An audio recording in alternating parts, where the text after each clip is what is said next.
Hey guys, it's Zach. So another year has passed with my solar panels, Powerwall system, and two Tesla vehicles. So let's see how everything performed, what it did well, how much money I actually saved, and let's talk about one big problem that I did face. For anyone new to the channel or curious on the details of my entire Tesla ecosystem, you can find that on the screen right here. So go ahead and pause the video if you want to check that out. And if you are new to the channel and you enjoy content on solar, batteries, electric vehicles, and Tesla, subscribe to the channel for more. Thank you for that support. So in 2024, my 10 kilowatt solar system ended up generating 18,258 kilowatt hours with a peak of 1,971 kilowatt hours in May, which is pretty typical out here in Arizona. And January was my lowest month at 1,116 kilowatt hours. January and February out here in Arizona, and I'm sure everywhere else in the United States, are pretty rough when it comes to solar generation due to the cloudy weather and overall length of day. But things really do pick up once we hit March. What was awesome to see was that my actual generation was also up 11% from what PV Watts had projected for my system. Our solar design software, Aurora, had my year one generation forecasted at about 16,900 kilowatt hours. So either way, my actual numbers are up, and that's what you want to see. And for anyone curious on what app I'm using to get all of this data, this is Netzero. It's a free app. It's awesome. You can find my walkthrough video on this software in the description below. Side note as well, I did have my panels professionally cleaned in early November, which is not the most ideal time of year when it comes to peak solar testing, but I did see a small improvement immediately in my daily generation, as well as better overall production both November and December when compared to those same months last year. If you are in Arizona and you need your panels cleaned, or if you have a pigeon problem and need pest abatement installed, you should contact my friend Luis and tell him I sent you. He'll take good care of you, and you can find all of his information in the description below. Now, transitioning to my home's consumption, I consumed a total of 27,706 kilowatt hours in 2024, which is absolutely insane for a standard single family home with one AC unit. But I do have two electric vehicles that mostly charge from home, so that definitely drives these numbers up. Let's break this down further. For the Model 3, we charged a total of 4,251 kilowatt hours from home, and this created right around $1,100 in fuel savings for the year. For the Model Y, we charged a total of 6,225 kilowatt hours from home, and this created another $1,900 in fuel savings for 2024. So both EVs created right at $3,000 saved on gas and added more than 10,400 kilowatt hours for the year to the total home consumption. Those home charging totals for both vehicles account for about 38% of my annual consumption, bringing my true home consumption down closer to that 17,300 kilowatt hour mark. I include this because it may give you a better frame of reference on how a system like this could benefit you, whether or not you have an electric vehicle. Moving into the Powerwall stats, for 2024, my total amount of energy discharge was 6,042 kilowatt hours, or about 16.5 kilowatt hours per day. I charged the Powerwalls with a total of 6,794 kilowatt hours, mostly from solar. You can see the charged and discharged totals don't match perfectly, and this is due to those energy losses from the DC to AC and AC to DC power conversions. You're naturally going to put more energy into the battery than what you will get back out of it. And my Powerwall system is a Powerwall Plus paired with a Powerwall 2, which is an AC coupled design. It's not DC coupled like the latest Powerwall 3.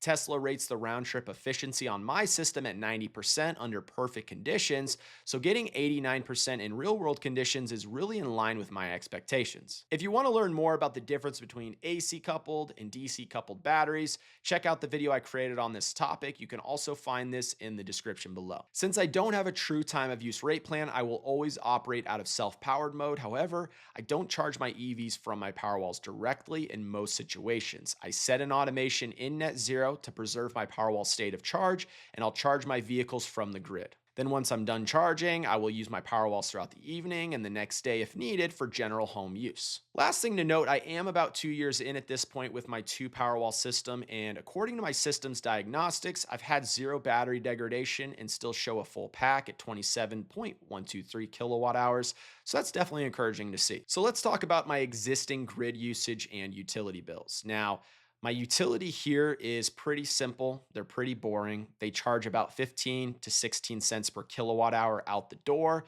and they buy my excess solar energy for just about 4.5 cents per kilowatt hour. So there's a pretty big spread between the import and the export rates. They do give me a small discount for my energy consumed from 10 p.m.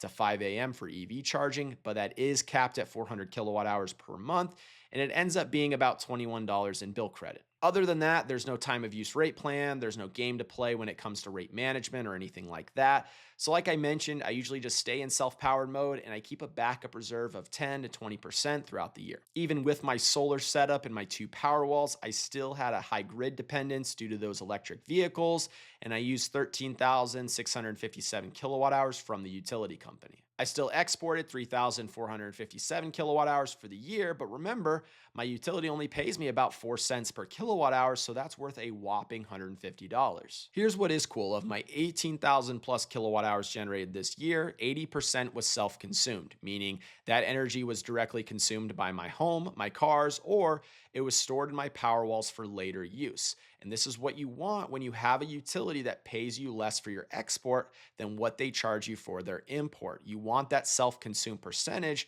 to be as high as possible. It's also much easier to do when you have batteries. If you have solar only, expect your self-consumption percentage to hover around 40 to 50% for the year. I would have been at 44% if I did not have the batteries. This year, I'm going to work on getting that number even higher by charging on solar during those times of excess generation once my batteries hit 100%. In the summer, I export almost nothing. In the early spring, when my solar generation is high and my home consumption is still low, that's when we saw the most amount of total solar export. Just like my consumption graph, springtime delivered my best results when it comes to grid independence. April's utility bill was the lowest for the year at $72. The summer was the worst time by far when it comes to grid independence, and this is obviously due to the AC usage. July's statement was the most expensive utility bill for the year at $234. Now, that's still a lot with solar and batteries, but without this system, this bill would have cleared $500. My total utility cost for the year after all consumption, export credits, and everything was $1,693.78, which averaged about $141 per month. This high level of remaining grid dependence is the number one problem I faced, and it's the one thing I would change about my system. It's no fault to the system itself. It's just a consumption issue. In a perfect world, I need to add more generation for sure, as well as more storage capacity to meet this higher demand to try to get this grid dependence down even further. Now, if I remove just one of the electric vehicles, I think I could get really close to 100% self-powered with my current system. And this would be nice. It'd be great to be completely grid independent, but it just doesn't make sense for me, unfortunately, cost-wise, to keep expanding the system. For anyone with electric vehicles, you know how an EV's energy demand can be really challenging to offset since it's usually being charged at night, and it can require a lot of storage capacity to cover this.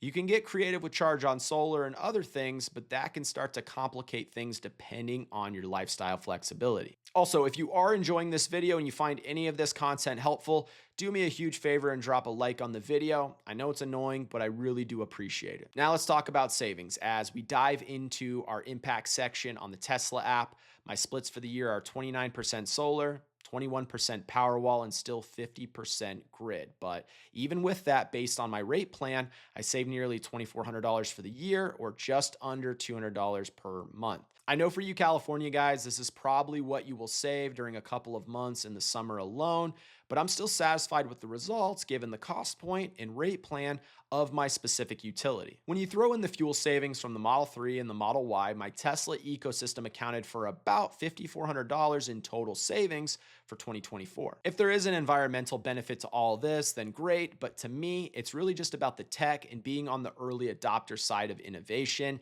That's what I find interesting. Overall, I've been very satisfied with the performance of my solar panels, my power walls, and the Tesla ecosystem as a whole here. Between having 0 system failures, 100% uptime, and 0 battery degradation on the Powerwall side, plus 11% more solar generation than projected, I don't have much to complain about. The system performed better than advertised. Of course, it'd be great to save more money, but that's more of a utility problem. I didn't go solar for the savings alone, but hopefully as rates continue to rise and time of use plans and VPPs become more relevant, this can help accelerate my financial gains on the system. I'm curious though, if you have solar, batteries, an electric vehicle, or all of the above, share how your system performed in 2024 in the comments below. And don't forget to join the club and subscribe to the channel for more. Now, YouTube thinks you might like this video here on the screen, so you should check it out for yourself. Thank you so much for watching, and I will see you guys next time.